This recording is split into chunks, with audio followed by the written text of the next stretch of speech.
سوال یہ لکھا ہے کہ حضرت عبد الرحمن ابن عوف رضی اللہ عنہ کا معاملہ کیا ہوا، ان کی سوانح تو بھئی پوری کتاب لکھی جا سکتے. عبد الرحمن ابن عوف رضی اللہ عنہ تو لوگوں نے لکھی ہے. عبد الرحمن ابن عوف رضی اللہ عنہ کے متعلق مختصر سی بات یہ ہے کہ رسول اللہ صلی اللہ علیہ وسلم کے ان اصحاب میں سے تھے جن پر آپ کو خاص طور پر اعتماد تھا. نبی کریم صلی اللہ علیہ وسلم، سیدنا حسن، حسین، فاطمہ رضی اللہ عنہ، یہ سارے حضرات کو ایک طرح کا فاقہ ہو گیا تھا. تو رسول اللہ صلی اللہ علیہ وسلم عبد الرحمن کچھ لاؤ، تو عبد الرحمن ابن عوف رضی اللہ عنہ گئے اور لائے وہ کھجوریں اور مکھن اور پنیر اور سب چیزیں. تو رسول اللہ صلی اللہ علیہ وسلم نے فرمایا کفاک اللہ امر دنیا، عبد الرحمن اللہ تمہاری دنیا کے کاموں کو تو سنبھال دے گا. واما آخرت، جہاں تک آخرت کا تعلق ہے، بہت بڑا جملہ فرمایا فانا لہٰذا امین، یہ مجھ پہ چھوڑ دو آخرت تک. فانا لہٰذا امین، میں گارنٹی دیتا ہوں تمہاری آخرت کی. رسول اللہ صلی اللہ علیہ وسلم اتنے بڑے جملے 2-3 آدمیوں کے لیے فرمائے تھے. پھر ایک مرتبہ ایسا موقع پیش آ گیا تو رسول اللہ صلی اللہ علیہ وسلم سے کہا کہ بارک اللہ فی مالک، عبد الرحمن اللہ تمہارے مال میں برکت دے. وخفف علیک حسابک یوم القیامہ، اور قیامت کے دن اللہ تمہارے حساب میں بھی آسانی کرے. پھر اس کے بعد غضب کا جملہ فرمایا انت ولی فی الدنیا والآخرہ، اس دنیا میں بھی اور آخرت میں بھی میرے جگری یار تو عبد الرحمن تم ہی ہو نا. یہ ان کے لیے کلمات فرمائے. صادق، البار، بہت زیادہ سچا آدمی.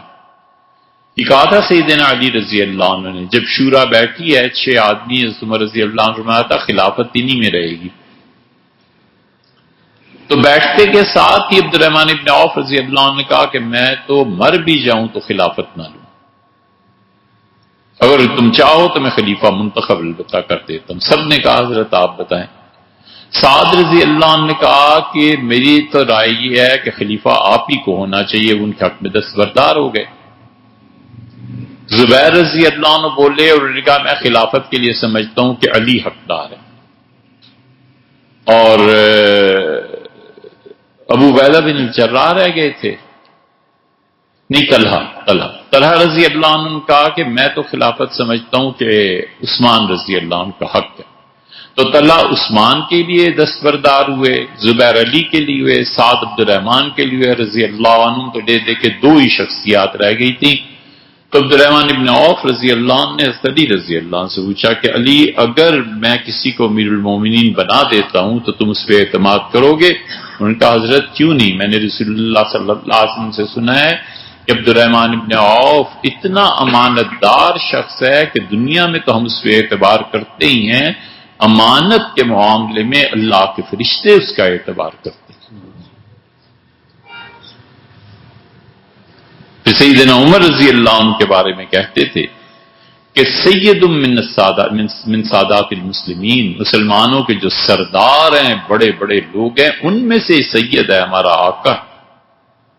اور ایک مرتبہ یہ بھی ہوا تھا کہ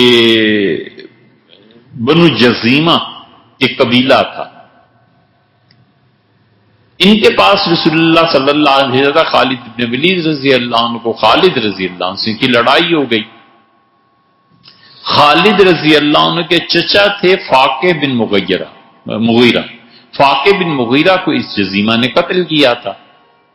اور عبد الرحمن ابن عوف رضی اللہ عنہ کے والد عوف ابن عوف کو بھی انہوں نے ہی قتل کیا تھا کہیں زمانہ جاہلیت میں.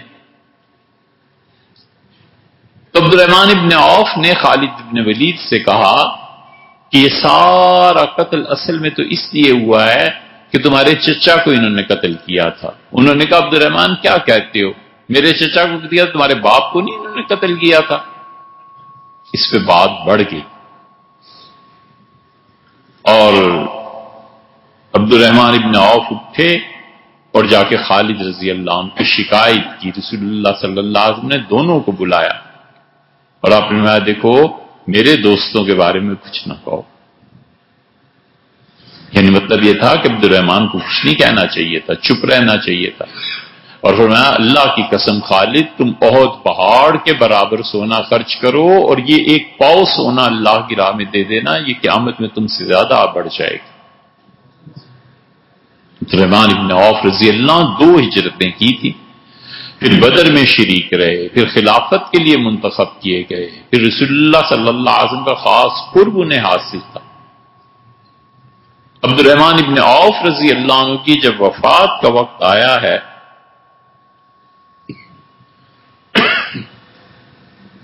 بہت شادیاں کی تھیں انہوں نے. وہاں کا رواج تھا 21 بیٹے تھے ان کے، وہ 7 بیٹیاں تھیں. ان کے بیٹے ایک سے ایک بڑھ کے کاروبار میں تھا. 30,000 غلام ایک دن میں خرید کے آزاد کرتی.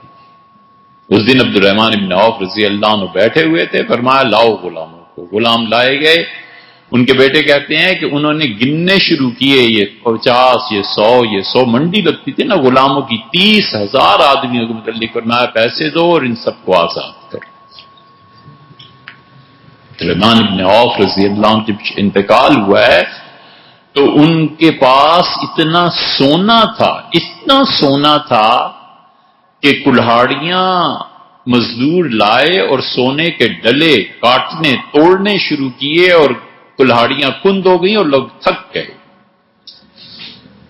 اتنے سخی تھے کہ فرمایا میری وفات کے بعد میرے کل مال کا 1/3 حصہ بدری صحابہ رضی اللہ عنہ کو دیا جائے. انتقال بھی تو ہوا ہے 32 ہجری میں یا 33 میں. عبد الرحمن ابن عوف رضی اللہ عنہ کے انتقال پر پھر جب تقسیم کیا گیا مال تو امیر المومنین سیدنا عثمان رضی اللہ عنہ کو بھی حصہ ملا تھا. اور پیسہ پانی کی طرح بہاتے تھے.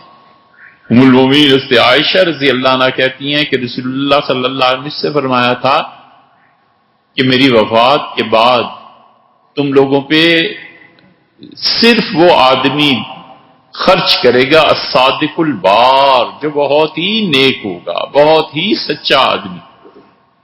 اور عبد الرحمن ابن عوف نے رسول اللہ صلی اللہ علیہ وسلم سے وفات سے پہلے کہا کہ اللہ کے رسول آپ گھبرائیں نہیں، آپ کی بیویاں میرا فلاں باغ ہے، جتنی آمدن ہے سو ان کی ہے، میں تقسیم کرتا رہوں گا. ام المومنین حضرت عائشہ رضی اللہ عنہ کے پاس سونے سے بری ہوئی دیگ بھیجتی. ام المومنین رضی اللہ عنہ بھی ایسی تھیں. صبح فجر کے بعد فرمایا کیا ہے ان دیگوں میں؟ کہا 2 دیگیں آئی ہیں. فرمایا کیا ہے؟ ان کا سونے کے سکے. تو فرمانے لگی کہ اعلان کرو مدینہ منورہ میں کسی نے قرض دینا ہو تو ہم سے لے جائے. زور تک وہ ایسے بانٹتی رہیں، بڑی بڑی رقابیاں لے کے ایسے لوگ پلاؤ زردہ بانٹتے ہیں. ظہر کی نماز میں وہ کہتی ہیں کہ میں نے ام المومنین رضی اللہ عنہ سے کہا کہ آج آپ کا بھی روزہ ہے اور میرا بھی روزہ ہے تو اگر گوشت پکا لیں. فرمایا پہلے یاد دلایا ہوتا تم نے تو میں کچھ پیسے ہی بچا لیتی، کوئی سونا ہی رکھ لیتی.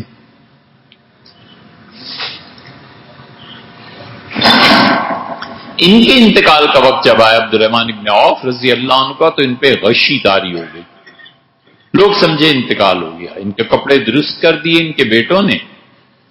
اور یہ ان کی اہلیہ جو تھیں ام کلثوم وہ اٹھ کے چلی گئی مسجد نبوی میں اور انہوں نے کہا میرے لیے بڑا صدمہ ہے اور اللہ نے کہا کہ جب تم پہ کوئی مصیبت آ جائے تو اللہ سے نماز پڑھ کے مدد مانگو اور صبر کرو میں خدا کی نماز پڑھوں. تو وہ تشریف لے گئی. یہ ان کی بیوی یہ جو ام کلثوم تھی نا یہ عقبہ بن ابی معیط کی بیٹی تھی.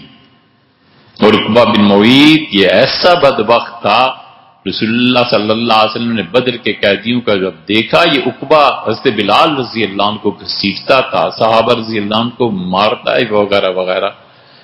تو عقبہ بن ابی معیط کو جب رسول اللہ صلی اللہ علیہ وسلم نے دیکھا تو فرمایا علی اٹھو اور اس کی گردن اڑا دو. اوف بنظر نبی کا صلی اللہ علیہ وسلم، اپنے نبی کی نظر اللہ کے سامنے جو اس نے مانی تھی کہ کبھی مجھے یہ مل گیا نا تو میں پھر اس سے نپٹوں گا، میری نظر کو پورا کرو.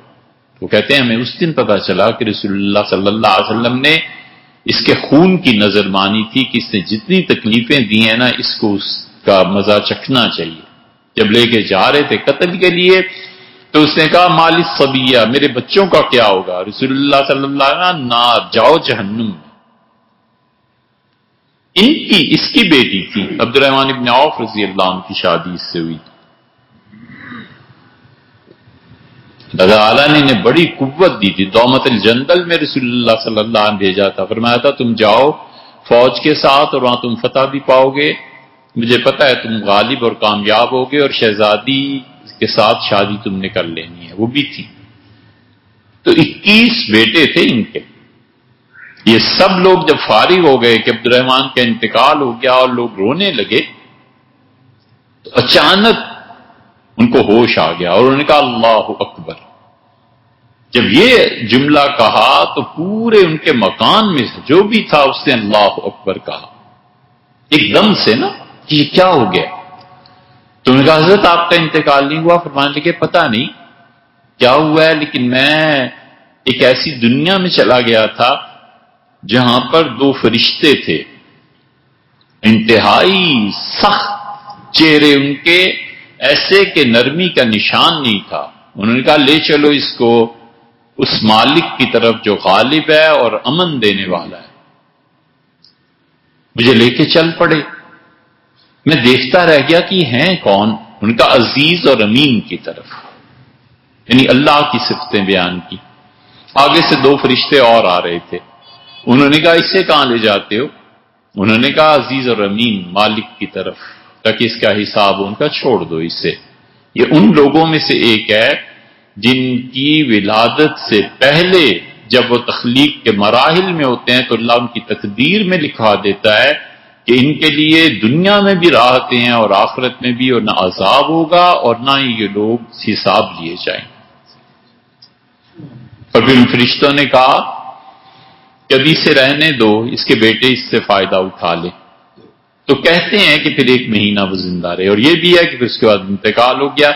لیکن عبد الرحمن ابن عوف رضی اللہ عنہ کا جو ورثہ تقسیم ہوا ہے 80 ہزار تولے سونا ایک آدمی کو ملا، ان کی بیویوں.